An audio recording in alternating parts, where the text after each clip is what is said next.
What's up, YouTube? Today's video is going to be part 2 of the replacing worn parts and put in new ones. So let's get into it.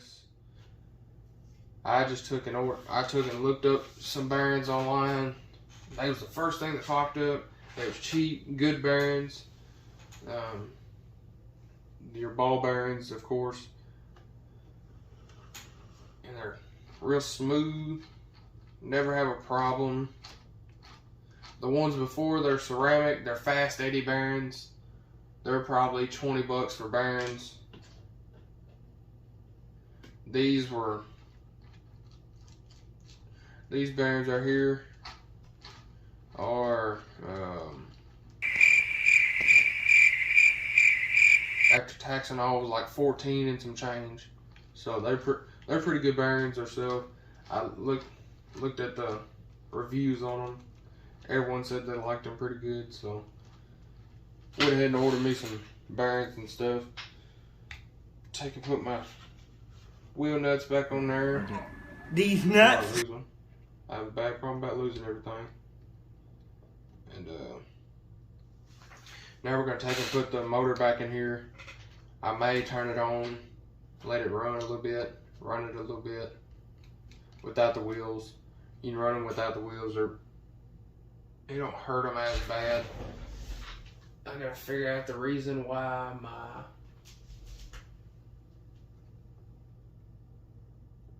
transmission, well, my spur gear is almost wore out. And I'm sitting here looking, and it's spinning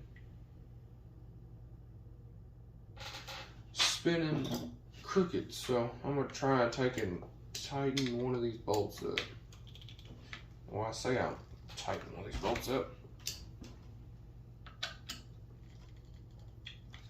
Those are really, really tight.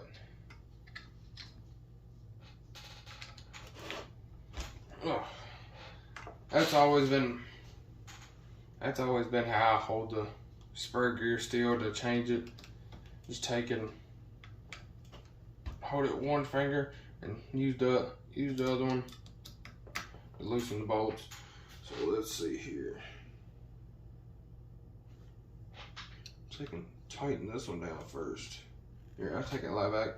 I'm gonna take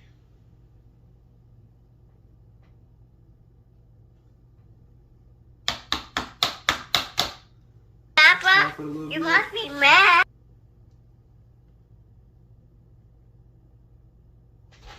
Look behind it.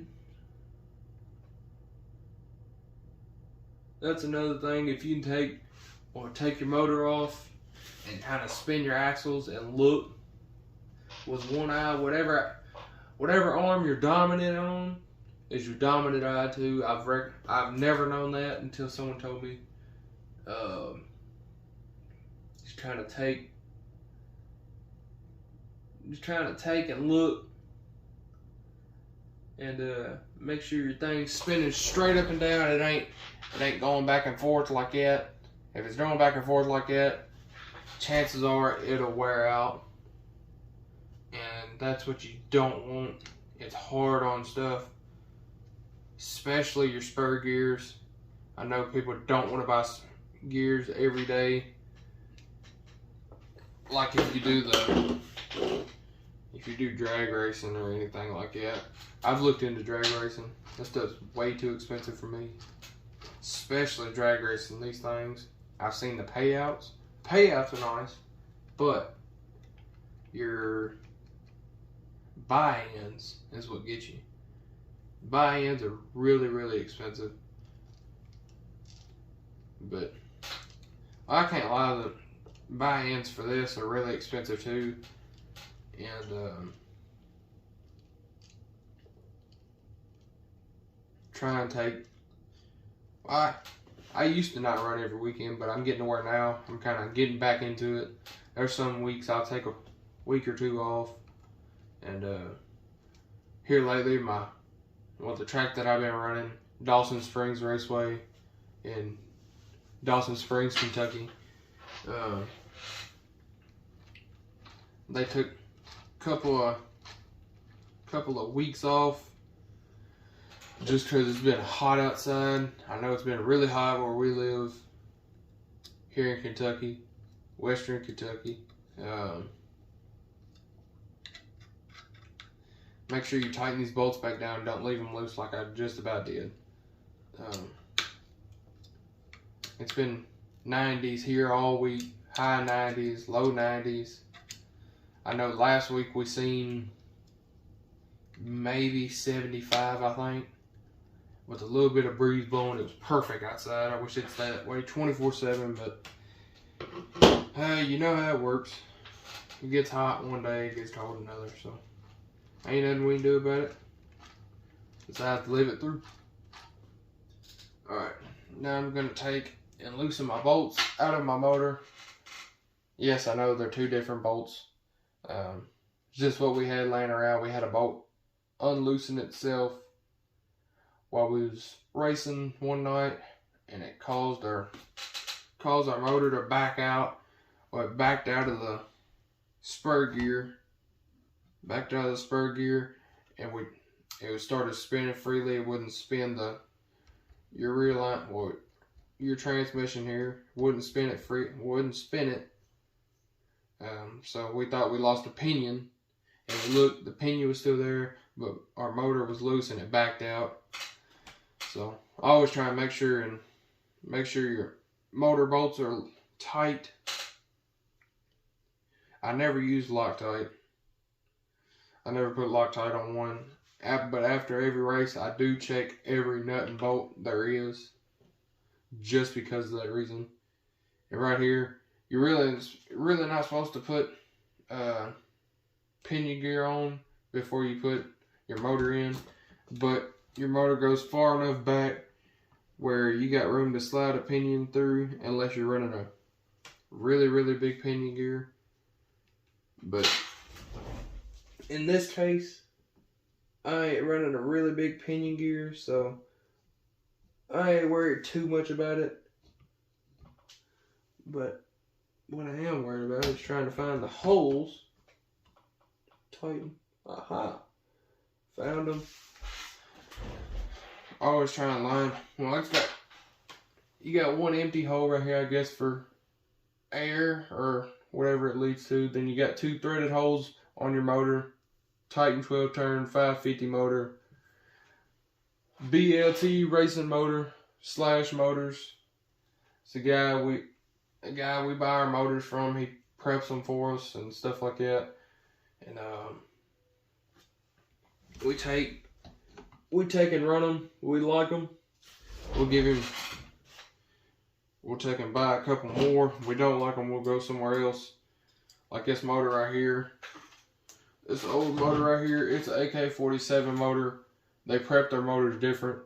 The BLT motor I got in there now, he preps his different from the AK-47.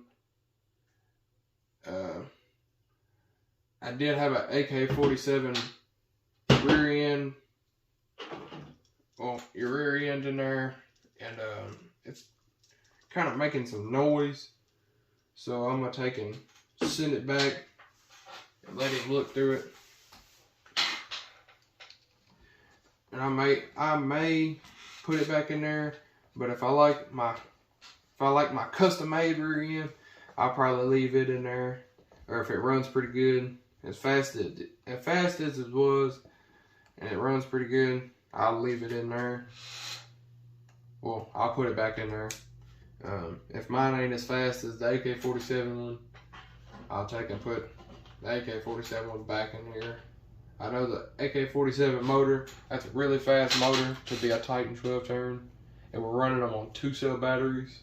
So, 2-cell batteries, I got 7,500, well, not 7,500, 7,200, 6,500, and 5,200, I think. But,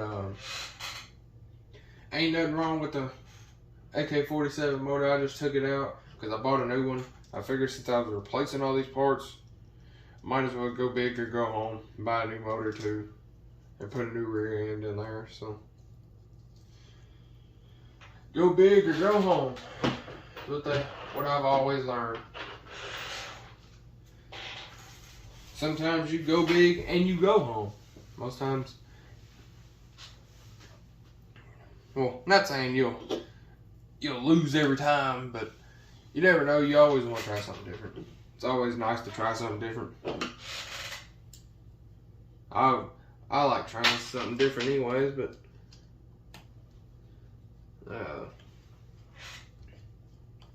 oh yeah, another thing, when you put your motor in, you don't want to tighten your motor all the way down just yet. That way it gives you enough room to loosen and tighten your pinion gear to your spur gear. You don't want your, I know y'all can't hear that, but there's you can hear like a little clicking noise in between your spur gear and your pinion gear, and you don't want a lot in there, but you want just enough to have the click. See, like right now, it's making all kinds of racket. So I'm gonna take and move my motor forward a little bit, and the top bolt is loosened, and the bottom one's loosened too. It's still making a lot of clicking, so I'm gonna take and move my motor forward just a hair more. That's pretty good right there. Always trying to take and hold my motor still, that way I can take and tighten these bolts down and it don't move.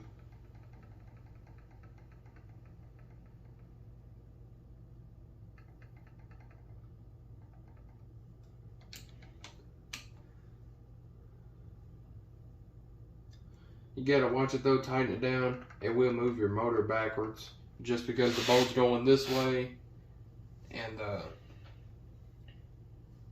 it wants to take and spin your motor like that, and it'll take and move the bottom backwards, and it'll move your pinion back from your spur gear, and that's never a good thing. It'll make all that clicking noise that you don't want. The less clicking you have, the more torque you have. The more clicking you have, the less torque. So, and another thing is, I always run my spring and my nut, pause on that, and my nut as tight as you can get it. Well, I take a lie back. On the threads out here, it's showing 3. So tighten it as far as you can go, then loosen it a quarter of the way back. So like a half turn maybe. Or as far as you can go back like this with one of these. Just take and kind of move your arm back like that. So.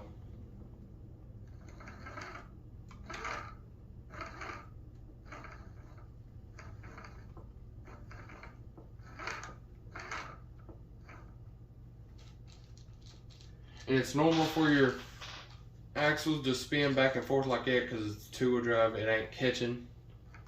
But spin like that, make sure you can spin it freely. If you can't spin it freely doing that on both sides, your motor is way too tight. You don't want it that tight.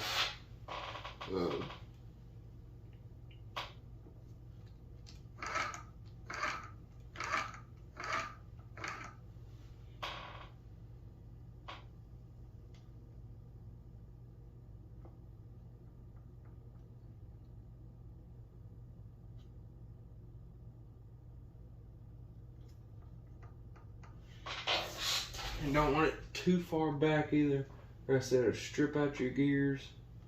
You don't want that. It's never a good thing to strip out gears.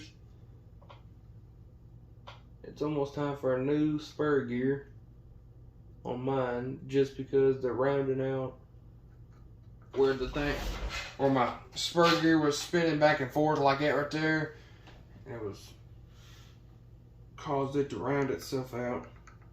Never a good thing.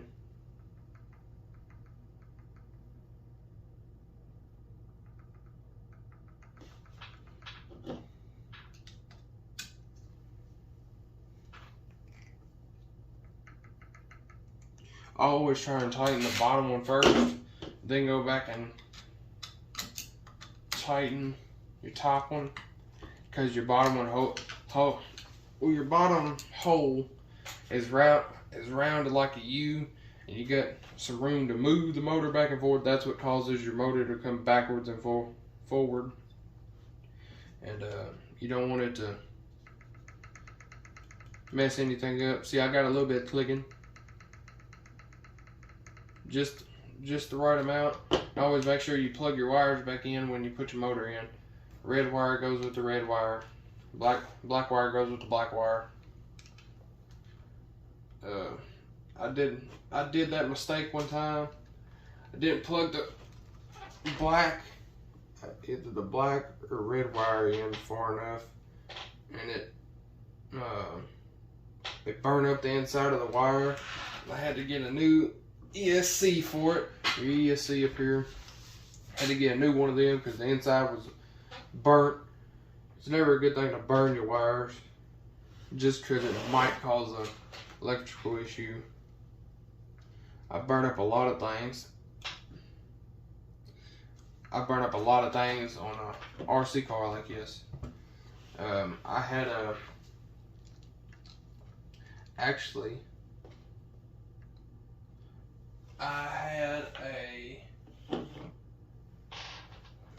steering servo go bad on me one time, and turns out I burned up the gears inside of it. I took it all apart, and all the gears were stripped inside.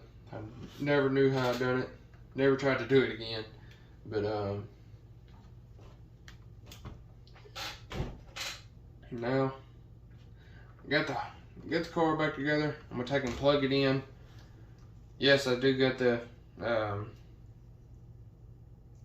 whatchamacallits, the adapters from the Traxxas to a Dean's in. This is your Dean's in. It's the little red ones with the prong going sideways and the prong going the same angle as the end you see here. The end's like this, and Traxxas in. This is your Traxxas in down here. What else we got?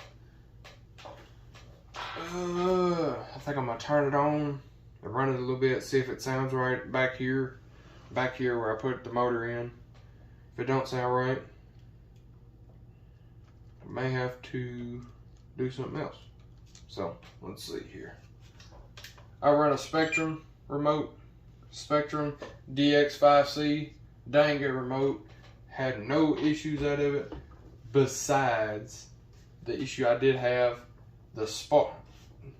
I cannot speak today. The Smart DX5C like that. It's got a Smart one of these, and I run one of the little ones like this, just because I had a problem with this one. It was causing my wheels to turn and my truck to go whichever way it wanted to. And it was causing my steering servo not to steer and everything. So I took and swapped them out. I took and swapped out all my electronics.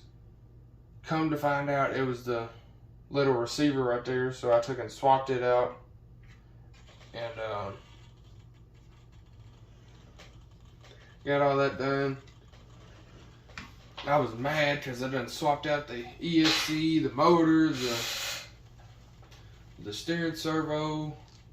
Took and went and bought a $30 brand new steering servo, and it wasn't even the steering servo. I was like, wow, spent all that money on electronics, and it was one electronic that I should have thought of the very first.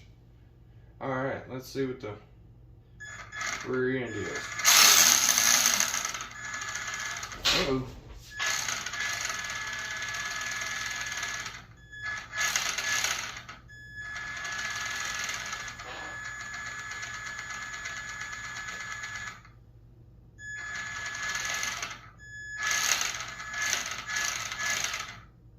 That does not sound good.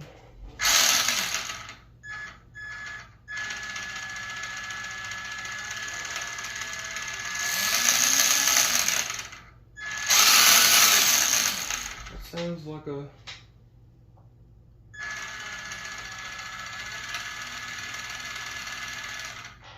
I cannot tell what that is.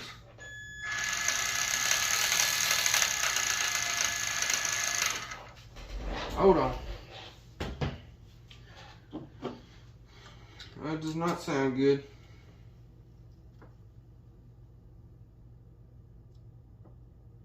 Taking loose in my top bolt and my bottom bolt. Try and move it in a little bit more. Then tighten it back down.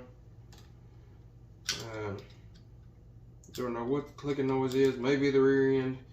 Maybe my gears. I don't know. That's another reason you don't want to tighten your thing so tight, just because it won't allow your thing to spin freely. So back it off a little bit.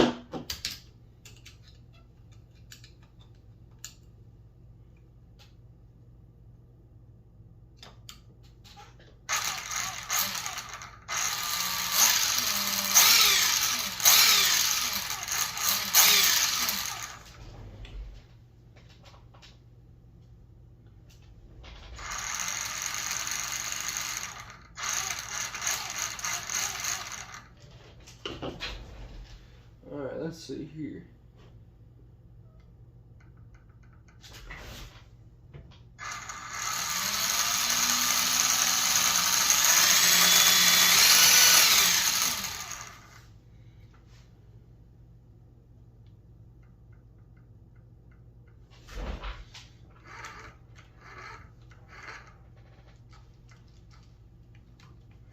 That may be a rear end. I hope not, just because these are brand new rear ends. Haven't had them 3 months yet. Put them together myself. I hope it's the gears back here.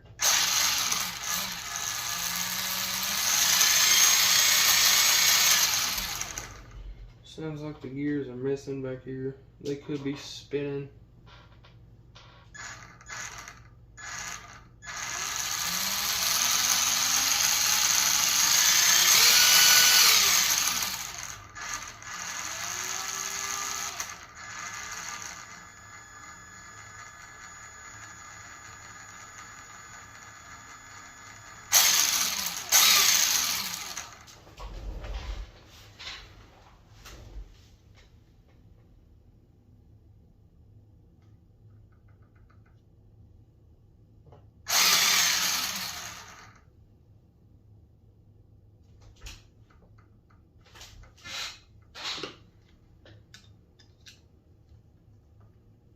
Alright, we got to anchor it down right there.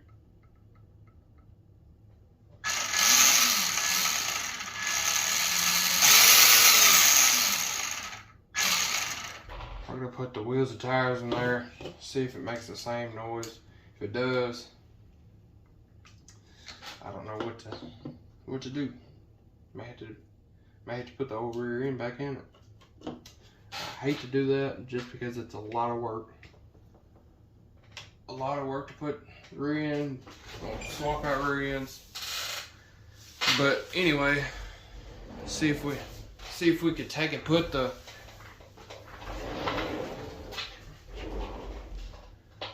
tires in there. We're just gonna put the rears in there. If I can find the rears, left rear. I got my wheels marked inside just because when we're dirt racing, we don't like our foam to get messed up in the tires. And if you take and put it on opposite sides every time, let's say you take and put a rear tire on the front, or your right rear on the left front, it may mess up the foam. It may shift your foam inside or outside or whatever.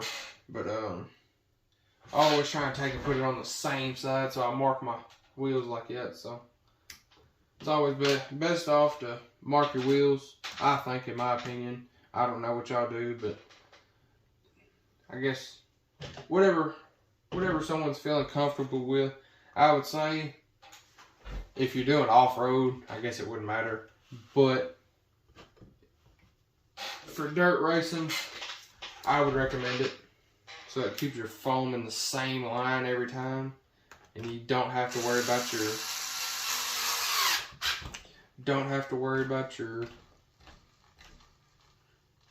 foam shifting in your tires. So that's another tip and trick that I have.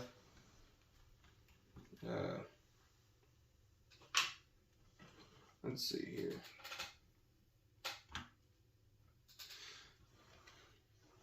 I'm on one of these pages on Facebook that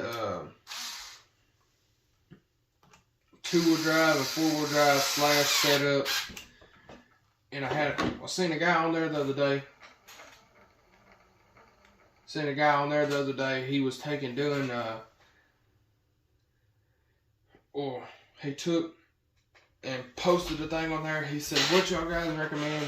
Do y'all recommend the plastic gears or the metal gears?" And I seen someone comment on there, plastic gears may hold up if you're not running them hard, but metal gears hold up even better if you're running them hard with a bigger motor and a bigger battery. A 2S battery is a small battery. A 3S battery is a pretty good size battery. 4S is getting up there. And I think the biggest battery they got is a 6 or a 7S battery. I'm not for sure. Don't hold that against me, but it's a pretty good size battery. So always trying to make sure. Well, I always run a 2S. That's what the rules are at the track. So that's what I run, and I always try to make sure it's right.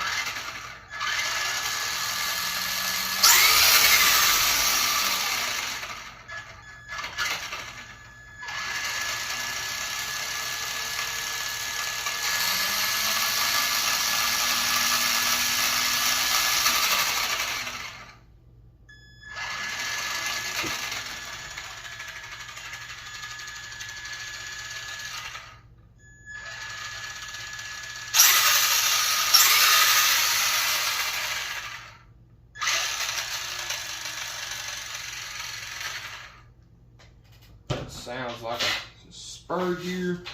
I don't think it's my plastic gears. I hope not, because I would hate to have to do a rear end change.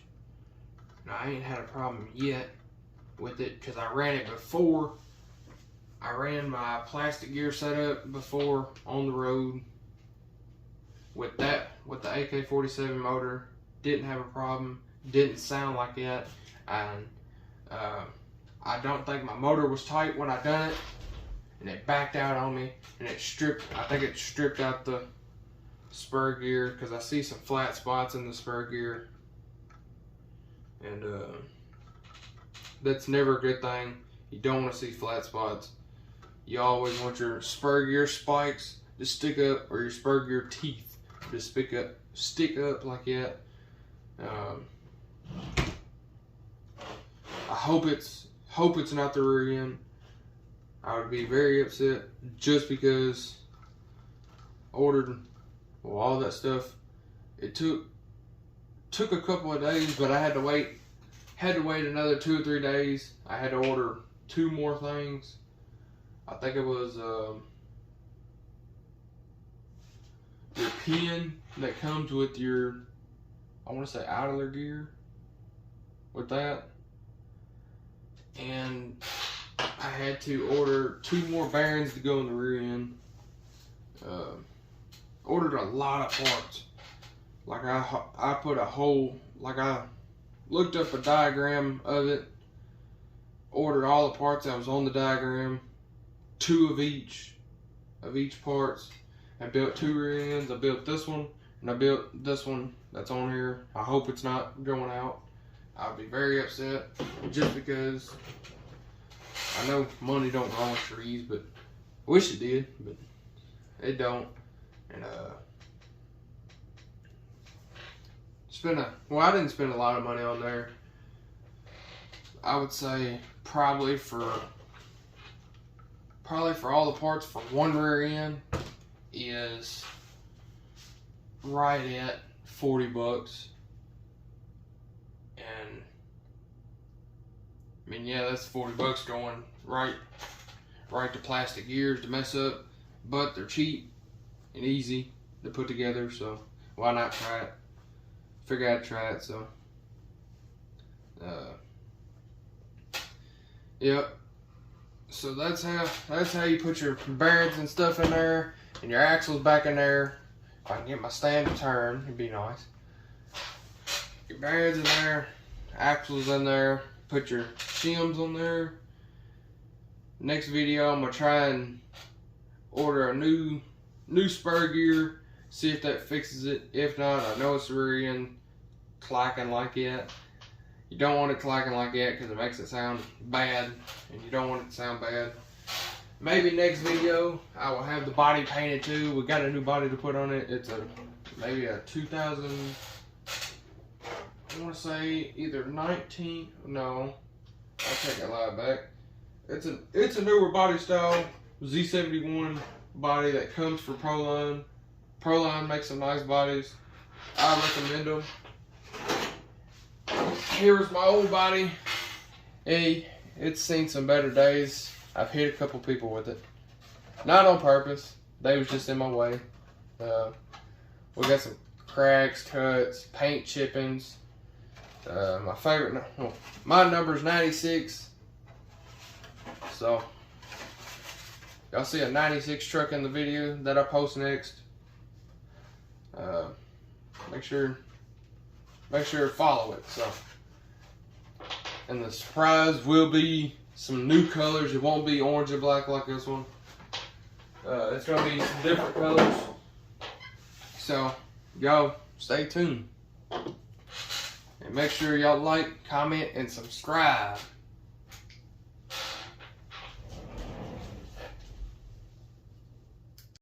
Thanks for watching YouTube.